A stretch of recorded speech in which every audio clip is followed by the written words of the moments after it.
That's a good one.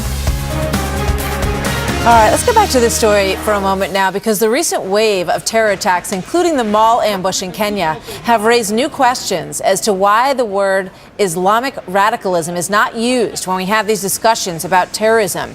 You really didn't hear it at the United Nations in the address yesterday. President Obama did not address these type hits as Islamic terrorism. Let's talk about why that is and whether or not ignoring that phrase will prevent us from getting to any kind of solution in the future. Mike Baker is a former CIA covert operations officer and president of Diligence LLC, which is a global intelligence and security firm. And Zuhdi Jasser is the American Islamic Forum for Democracy. Gentlemen, thank you very much for being here today.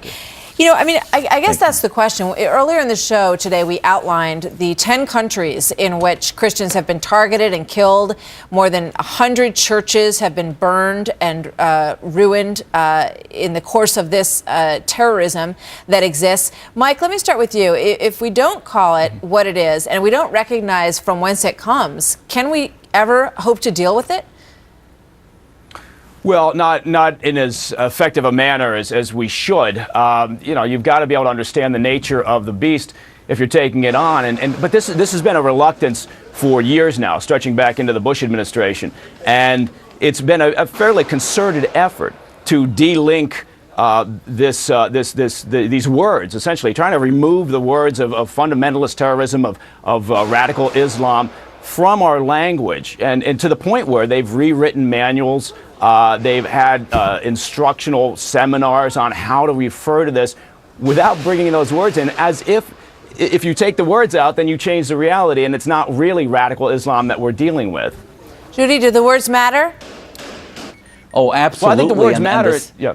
Well, go ahead. Yeah, absolutely. The words matter, Martha, because if we don't identify it, we're actually on a different side than most moderate Muslims. In Egypt, we saw tens of millions, the largest demonstrations in humanity against the Muslim Brotherhood that wanted an Islamic state. And Muslims, the majority, don't want to live under the theocracy of the Islamists that are spreading and filling the vacuum that the pressure cooker of dictatorship that now has been opened is being filled by radical Islam. And the vast majority of Muslims don't want that, but yet we're allowing the petrodollars to feed the Islamist movements. We stand back, we don't take sides within, and we're basically allowing a Darwinian evolution of the Islamist groups through terrorism, through theocracy and oppression to fill that vacuum, while those who want secularism and freedom and liberalism are dying off as we sit. You know, I mean, we've been talking about this a lot this week, and Bill O'Reilly was talking about it in primetime the other night. Mike, you know, that there's such a reluctance to call this what it is, and to recognize that there is an effort underway by these fundamentalists, by these radicals, to basically create a new Islamic caliphate. And if you don't kind of, and also, you know, he was pointing out, and we point out here as well many times, that there's a need for moderate Muslims to take this on, to own it, to separate themselves from it. Is that ever going to happen, Mike?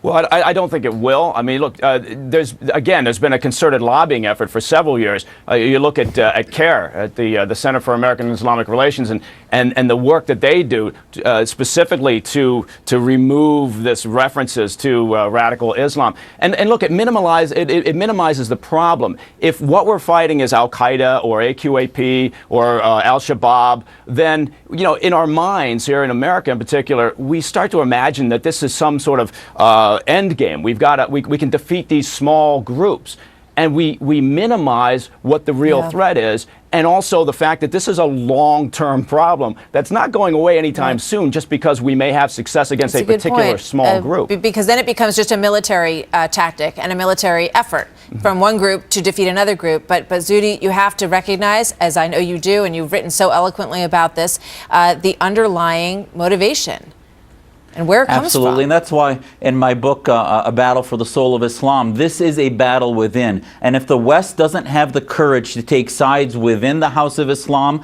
the Darwinian evolution of the Islamists through Saudi Arabia, I mean, not only CARE, go to the Organization of Islamic Cooperation. This is not a conspiracy. It's 57 Muslim majority countries that their website condemns acts of terror, but the majority of their websites about the Islamophobic West, they're constantly putting us on the defense so that they can can help the ascension of global groups like Jamaat Islamiyah, the Muslim Brotherhood, and others, so that moderates within their nations are not able to push back against the two fascisms of secular dictatorship and also of theocracy, as we see in Al-Shabaab and other groups are all byproducts of that, and they're in denial. Groups like CARE facilitate that denial, and they actually identify me as being anti-Muslim, even though I love my faith and I'm very orthodox, but yet they want to shut down free speech, and we facilitate that by not identifying the enemy as being the Islamic State. We got to leave it there, but thank you so much to Zuhdi Jasser and Mike Baker for being with us today. We'll talk more about it in the future. Thanks, gentlemen.